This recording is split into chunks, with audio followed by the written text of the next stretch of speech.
Hi, so my name is Danica. I have worked on a couple of different projects and with an organization in Salinas supporting individuals experiencing homelessness. This is a really pervasive issue in Monterey County, which is something that surprised me when I moved here.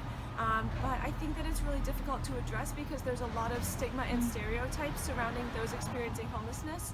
For example, it's pretty common to think that individuals experiencing homelessness are addicts and don't necessarily see how addiction is also complemented by mental health challenges and circumstances in an individual's lives that lead them to these challenges.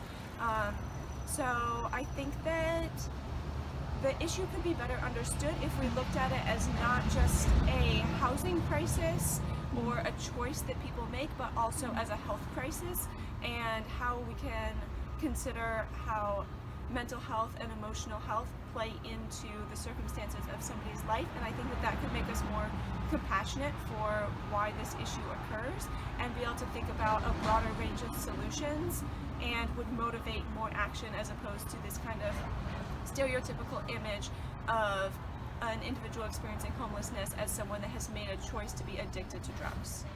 Warren Anderson, in the Trader Joe's parking lot, declared himself rightfully an advocate for the homeless in our community. By the end of my conversation with Warren, I'd resolved we'd be working together. He wants to make meetings happen among members of the housed and unhoused communities, insisting on the unity of those communities and demanding in clear, sober language a recognition of the unalienable human rights of himself and people sharing his circumstances.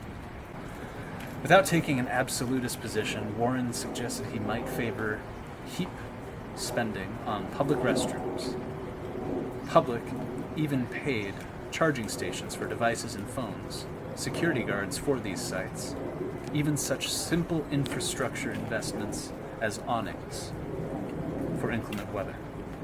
Warren noted that this could create jobs as a positive externality. He's thinking about the issues faced by the housed and unhoused community from multiple perspectives. He insists on reframing the issues as community issues, not the homeless problem or the homeless crisis.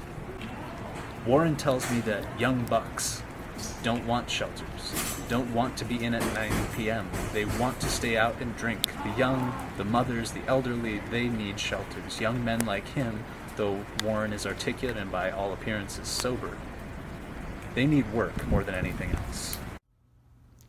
One of the issues we deal with the homeless is that everyone wants it solved, but no one wants it solved in their neighborhood.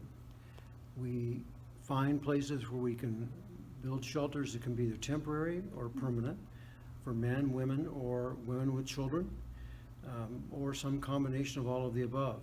And location is found, there's adequate zoning and water, and then the folks who live by there say, no, not here.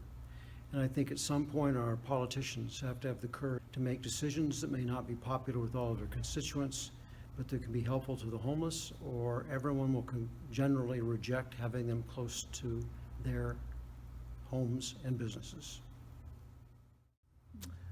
Previously I said that this is very difficult, if not impossible to do.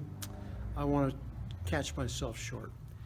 I don't think it's impossible, but I think the amount of effort and strain that it takes to be able to find a way to solve this issue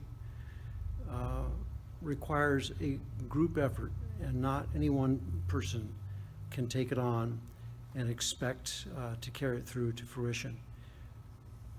One woman that I know, she became homeless because she was supporting her mom at the end of her mom's life, and when her mom passed away, then she didn't have the funds necessary to move into her own place, so she became homeless, and she was living in a tent in Salinas on the streets, where I mentioned in an encampment where there's a lot of drug and sex sales going on. So then she moved into our program, and she was there for about 2 years, and although she was experiencing the loss of her mother and all of these challenging circumstances, she was really tireless in looking for her own apartment and trying to learn how to navigate this system and also advocate for herself.